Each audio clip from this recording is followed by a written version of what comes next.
Warning, this podcast may be disturbing to some listeners. Due to the graphic nature, listener discretion is advised. Welcome from wherever you are. This is the Demon Inside podcast. I am your host, John Venom. If you would like to review another episode of the Demon Inside, you can go to Spotify, Apple Music, Google Podcasts, iHeartRadio, and any podcast platform. And please, don't forget to subscribe and rate us with 5 stars. A new episode will come out once a week.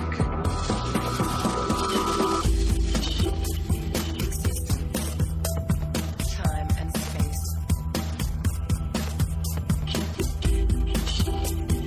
Vast indifference of the universe. We will be right back after a word from our sponsors.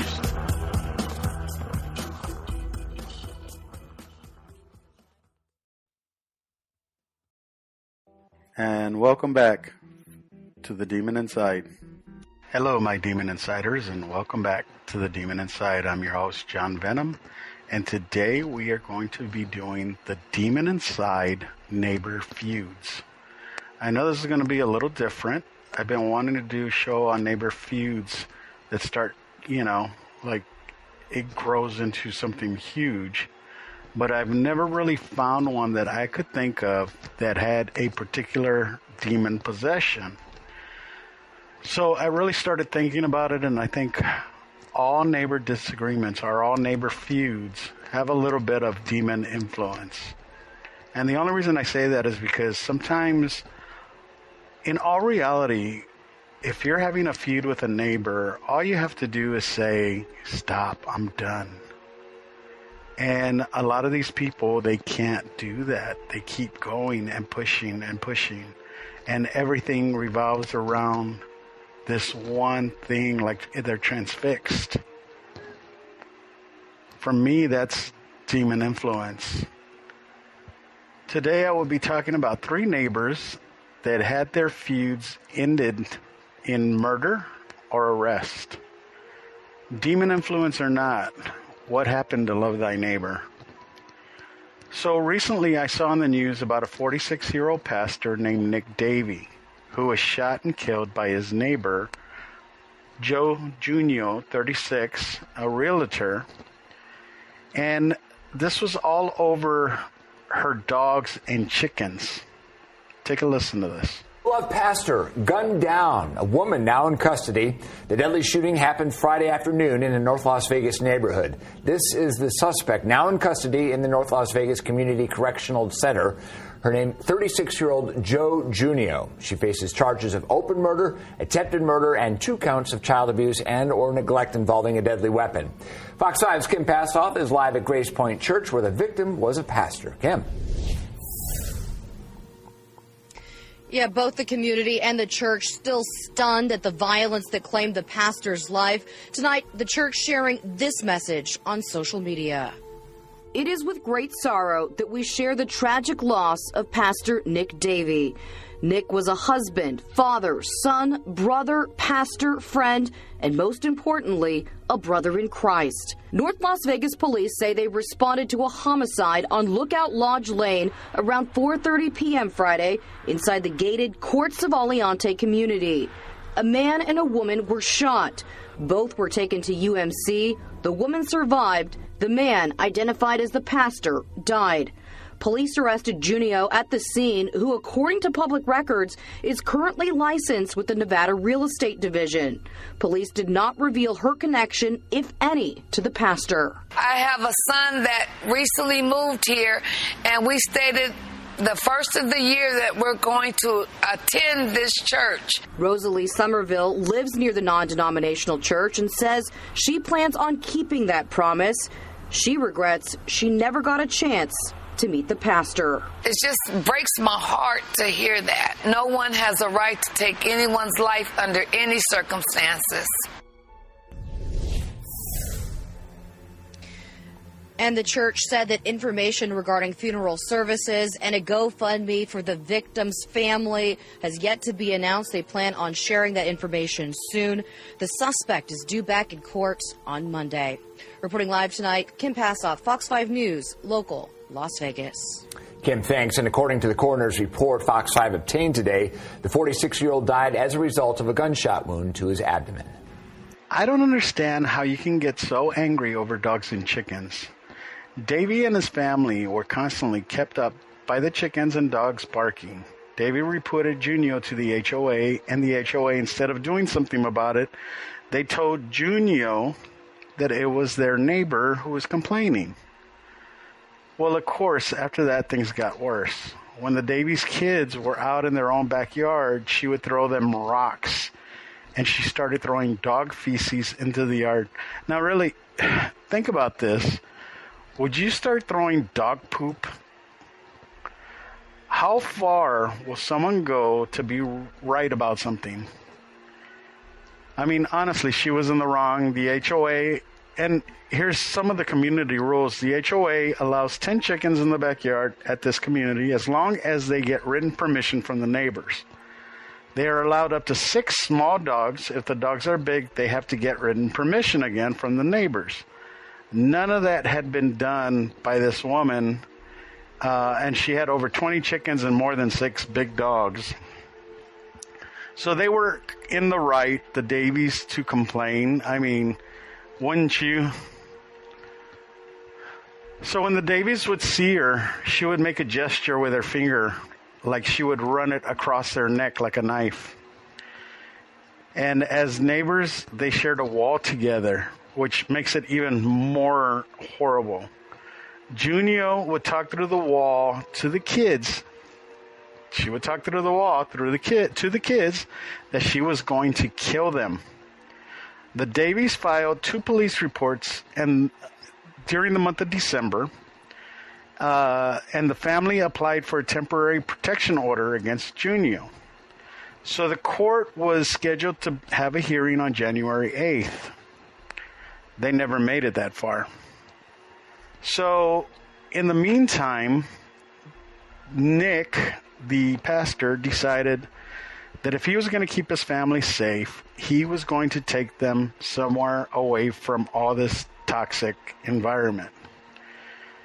I mean, this guy did everything right, you know. So 2 weeks go by that he's staying, him and his family are staying at a friend's house. 2 weeks, 14 days, okay? Think about that. 2 weeks go by. You would think by that time somebody would relax. No. Joe was still angry with them. And maybe this is where the demon was pushing her. Maybe it kept probing her head saying, hey, don't forget these people, you know? Keep going. So the Davies drove to their house on December 29, 2023 at 4 p.m. This was in the daytime. And they were going just to get some stuff that they needed from their house to take to their friend's house.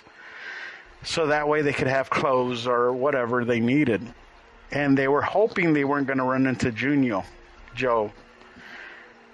Well, she was driving by and she saw them, passed them, stopped, backed up, and parked next to them in their driveway. She rolled down her window and stared at them, just sitting there staring. One of the victims asked Junio, which is one of the Davies, asked Junio, why don't you leave us alone? We've had enough. Junio continued to stare at the family and the victim, then asked, what's your problem with us? He took a couple of steps forward toward the car of Junio. She got out of the car, took out a gun, aimed it at Nick, and shot him in the stomach, killing him. She then turned the gun on his wife and shot her in the leg. So the pastor and his wife both being shot while they were in the car, while they were loading up their car, but their children were in the back seat. There was a 12-year-old and a 15-year-old, and the 15-year-old recorded the whole incident on her phone. One of the victims fought over the gun with Junio before she ran away to her apartment. Now, it didn't say who, so I'm assuming it was the wife. She faces charges of murder with deadly weapon, attempted murder, 2 charges of child abuse, neglect involving the deadly weapon, and discharging a firearm where a person might be endangered. So this case just happened in 2023 of December 29th, so they really haven't gone to court yet. It's still waiting. But think about this. This lady, for whatever reason, they started this feud. Maybe, I mean, I've seen Fear Thy Neighbor, if you guys have ever seen that. It's a great show. And it could be anything as little as, you moved my trash can. You know, and it just escalates and escalates and escalates to this point where somebody gets shot and killed. We will be right back after a word from our sponsors. Hey guys, now it's time for the Uber shout out of the week, and I have 3 of them. So my first one was Selena from the Domino's Pizza. She works there. We started talking about this. You know, for a brief moment there, I actually thought about stopping doing my podcast. And when she got in the car, well, first it was hilarious because she got in the car and says, "Go, go, go." And I just took off. I didn't know if she was robbing the place, if she had killed somebody. I just drove. I'm an Uber driver. That's what I did. So anyway, we had a good laugh about that, and she didn't want to be called back to work. That's what it was. So we started automatically talking about the show, and before I knew it, I got excited about this, and here we are. So thank you so much, Selena. You really helped me out mentally on that one. Then I picked up 2 guys. These guys were awesome. One, his name was Jaden, and the other one was Dean. They were together, brothers, I think, or friends. And they both got in the car, and they were giggling and laughing, you know, young guys, 17 and 18. And we started talking about the show. So I played the trailer for them. Well, most people freak out with the trailer. These guys kept joking and giggling like it was funny, and it freaked me out, and I was kind of like, okay. So as I'm driving them back, there's a wooded area, and I was driving through the wooded area, and all of a sudden I felt all alone in the car with 2 guys sitting in my backseat giggling at each other, and it freaked me out. This is the first time I've ever been freaked out. Of course, their house was just around the bend, and great guys, Jaden and Dean, and you guys, man, you guys made me laugh so hard after I dropped you guys off, because usually I'm the one that scares everybody, and you guys gave me the scare, so props to you guys. It's not easy to do. So let's get back to the show, guys. And welcome back to the Demon Inside. So let's take a look at another one. So our next story, and this one I saw actually on Fear Thy Neighbor. This was in Idaho. And it started off in an apartment building. Well, it wasn't really an apartment. It was more like a house. And they had separate apartments in that house. And this guy, Twain Thomas, who's 54, was always complaining about the dogs barking, and he could hear the people talking really loud, and he could hear them walking around really loudly, and he thought they were doing it on purpose, and it just built up from that. Now, this is the thing that I think of. how do we know that it was a dog barking or it was them walking around really loud? How do we know anything that he's saying is real? Maybe it was in his head. Maybe the demon made it sound like they were bothering him. Think about that. All it takes is for a demon to sound like a little dog constantly barking in your ear to drive somebody insane. So, with this case, he had gone into a neighbor's apartment. The lady opened up the door. He walks in. They start arguing. He's got a machete in his hand. A machete, guys. And he starts flinging it around. He's trying to hit, these people with it. And they're telling them to back off. And, they're scared, legitimately scared. And this is on the second floor. So on the first floor, there's a couple that are listening to the whole thing going on. And what happens is they can hear this guy and they start recording. I'm going to play that recording for you right now. Oh my God. Hey, wait. Get out! Get out! Do not let him in.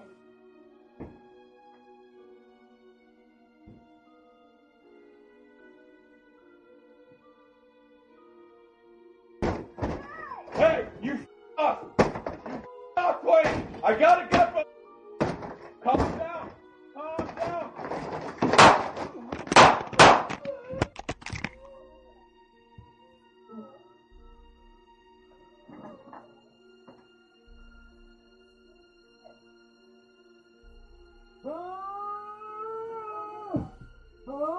Stay down, Dwayne.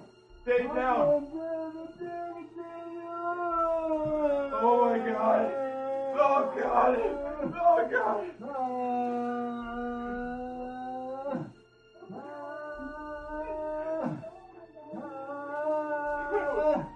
Stay down. Stay down.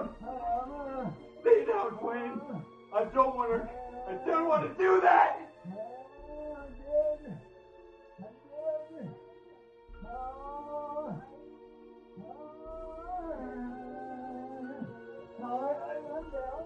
No, don't move! Don't move! I already called him! Why did you do that? That machete in his hand!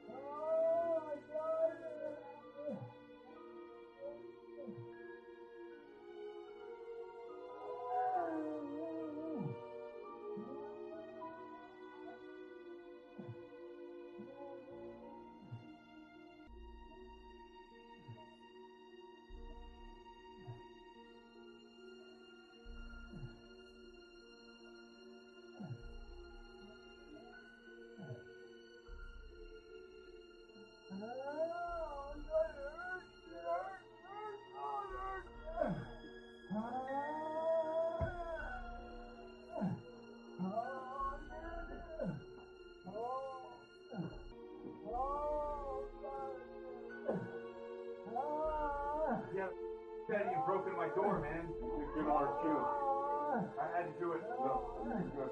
I've got people on the way. We already had the cops on the way. I don't know if you want to try to get us to bring bleeding and stuff. I don't want to touch you either, man. You know why he did this? I do not. He's been trapped in this place. I heard it.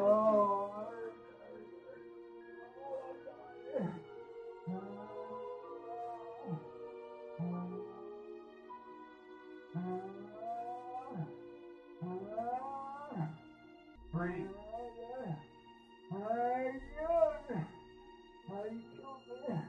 What? You were gonna kill me? Well, then I did the right thing. Why were you doing that, Wayne? I told you the other day, I have no problem with you.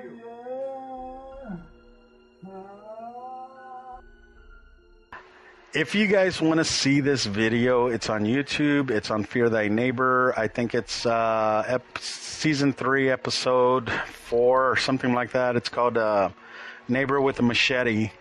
And so when this guy was fighting with the neighbors upstairs, he hears the dog barking from downstairs, from the first floor. And he stops, turns around, goes out the door, and starts coming downstairs to the first floor. The people on the first floor, James Vengross, him and his girlfriend were in the apartment at the time, and you can hear on the video that she's saying, close the door, you know, lock it. And so he does that, but thank God that he was actually video like recording all this, because this actually helps him in court later on. Anyway, this guy Twain, man, it looks like a horror movie. He's got a machete. He breaks the door down, and we're not talking off the hinges. It literally splits in half. The door is like busted up. He comes walking in there. I swear to you, it looks like Jason Voorhees from Friday the 13th. And he starts walking towards James, and James tells him, hey, put the machete down, stop, I don't want to do this. As soon as he walks through that door, James fires 3 shots, hitting him. And you heard the video. He even said, Twain, why did you do this? And he's like, oh, you killed me. And he's like, no, man, you were going to kill me. He's like, yeah, I was. He's like, well, then I did the right thing. And he's like, yes, you did. All of this started off because of a simple dog barking. If you go back and listen to the Twain being shot, which is pretty rough, I can tell you, yeah. But if you go back and listen to it, you're not going to hear a little dog barking. There is no dog in that building. This is what I mean by demon influence. You know, and here's the other thing, is that when demons are pushing your buttons, you can't stop and say, you know what, let me pray to God on this. Let me calm down from this. For those of you that don't believe in God, but let me calm down from this. Let me just stop. Let me Twain couldn't do it. Junio couldn't do it. After 2 weeks, she couldn't do it. It was just something that was festering and festering and festering.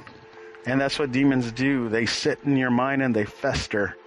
And they give you these ideas, and they make you hate, just hate. And the sad part is they probably think that they're doing right and that they're doing the just thing, because the other neighbors are the ones that are causing all the problems. So this guy holding the machete probably thought that it was because of the other neighbors, and he was doing everybody a favor by going and trying to kill them. And the only reason I say that is because of our third story, guys. So on our third story, we have this guy. His name is Billy Woodward. And he actually shot 3 neighbors, killing 2 of them. This guy, they started off as friends, and for some odd reason, they started having difficulties. Like I said, it could be anything. It could be the trash, it could be the mail, it could be because they see something or hear something that isn't what it is, but they think it is. And truth of the matter is, when they're transfixed on this one situation, it's almost like they're going to war. And that's what this guy said. At a hearing that tests Florida's Stand Your Ground law, the wife of a shooting victim denied any plot to hurt the man accused of firing the shot. Billy Woodward of Titusville is claiming he stood his ground when 3 unarmed men were shot on their property in 2012. Watch 2's Dan Billow reports Woodward's legal team is leaning heavily on video of the shooting.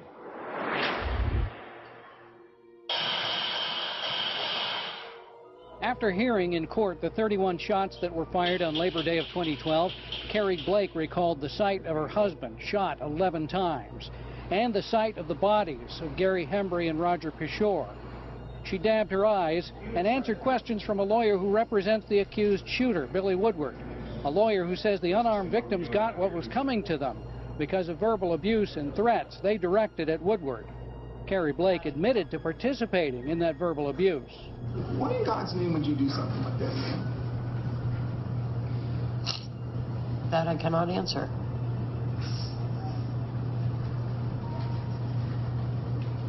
Stupidity? Prosecutors say the recording shows Woodward crawling toward the homes of the 3 men. The Stand Your Ground law does not require a shooter to be on his own property. It does require the shooter to believe an unlawful and forcible act was occurring. Woodward's lawyer says the recording proves that because the 3 are heard saying all together, all 3 of us, we're going to end this. Mrs. Blake disputed that's what was on the tape. You heard him say we're going to end this? I didn't hear everyone in this. Woodward's legal team suggests Woodward interpreted the statements as an immediate threat of a forcible act and says he had to make a decision based on what he knew. They say Woodward had a lawful right to start shooting. And Woodward's wife, Barbara Woodward, is also on the stand today giving dramatic testimony about what she calls the terrifying experience that those 3 men, she says, put them all through. You will hear that at 5 o'clock. We're live in Viera, Brevard County. Dan Billow, West 2 News. So this guy decides that he's going to do the Stand Your Ground law, in which case you could stand your ground when you feel in fear of your life or the life of somebody else. But this guy put on camouflage gear. He crawled from his house to the neighbor's house so they couldn't see him. Shot these 2 defenseless people in the yard, a father and a son who were wrestling in the yard, and then goes back, because we're talking several shots, then goes back, reloads, comes back, sees another neighbor who asks what's going on, and bam, he shoots him as well. This guy shot over 31 rounds. 31 from his 9mm Beretta. We're talking 2 clips of 15 rounds with 1 in the chamber. You would think that somewhere in between filling up the second clip, he was going to stop. But he couldn't let it go because he was transfixed. He was focused on that one thing. You know, remember we talked about this with Ronald DeFeo, and we talked about this with Chris Watts, where they said when they started, they just couldn't stop. I think it's that 1% of what goes on in the head where a demon decides, I am going to own you. And that's what they start doing. They start making you focus on one thing to the point where your anger gets to the point where you cannot control it no more. And then they control it for you because you're no longer in control. Thanks for listening this week, guys. Don't forget to subscribe to the Demon Inside podcast on any podcast platform. A new episode of the Demon Inside will be released every week. Let us know what you think of the episode on all our social media platforms. If you have any questions or comments, go to the Demon Inside podcast at gmail.com. or click on the link down below. We would love to hear from you. And to become a Demon Insider, go to our website, thedemoninsidepodcast.com. We thank you for listening and hope you will join us next week for a new Demon Inside podcast. If you enjoyed this episode, please tell your friends. I am John Venom, and I'll see you next time, if I don't get possessed. The Demon Inside was written and created by James Porter. It is a production of Venomous Entertainment. Background music is by Lucas King. And the title song, Demon Inside, was produced by Rice Pulver, composer lyricist Peter Shelley, and performed by Conjure One.